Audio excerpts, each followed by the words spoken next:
தமிழகம் முழுவதும் தற்பொழுது கோடை வெயில் அதிகரித்து காணப்படுகிறது. குறிப்பாக பல மாவட்டங்களில் 100 டிகிரியை கடந்து வெப்பத்தின் தாக்கம் அனல் காற்றாக வீசி வருகிறது. இதன் காரணமாக சுற்றுலா தலங்களில் பொதுமக்கள் தங்களின் குடும்பத்துடன் குவிந்து கொண்டாடி வருகின்றனர். அதன் ஒரு பகுதியாக சேலம் மாவட்டத்தில் உள்ள ஏழைகளின் ஊட்டி என்று அழைக்கப்படும் ஏற்காட்டில் உள்ள குளிர்ந்த சீதோஷ்ண நிலையை கொண்டாடி மகிழ்வதற்காக ஆண்டு முழுவதுமே சுற்றுலா பயணிகள் வந்து செல்கின்றனர். தமிழகம் மட்டுமின்றி வெளி மாநிலம், வெளிநாடு என ஏராளமான சுற்றுலா பயணிகள் வந்து செல்கின்றனர்.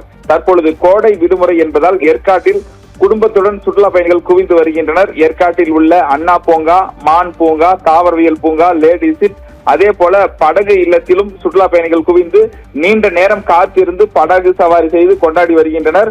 ஒரே நேரத்தில் ஏராளமான சுற்றுலா பயணிகள் ஏற்காட்டை நோக்கி வந்ததால் கடுமையான போக்குவரத்து நெரிசலும் ஏற்பட்டுள்ளது. குறிப்பாக இதனை ஒரு வழி பாதையாக மாற்ற வேண்டும் என பல வாகன ஓட்டிகளும் கோரிக்கை விடுத்துள்ளனர். அதாவது அடுத்த மாதம் சேலம் மாவட்டம் ஏற்காட்டில் கோடை விழா மற்றும் மலர் கண்காட்சி நடைபெற உள்ளதால் அந்த மலர் தொட்டிகள் ஏற்பாடு பணிகளும் தற்போது நடந்து வருகிறது. இதனையும் ஏராளமான சுற்றுலா பயணிகள் பார்த்து வருகின்றனர். ஒரு வழி பாதையாக மாற்றினால் போக்குவரத்து நெரிசலை தவிர்க்கலாம் என வாகன ஓட்டிகளின் எதிர்பார்ப்பாக உள்ளது. ரிதி.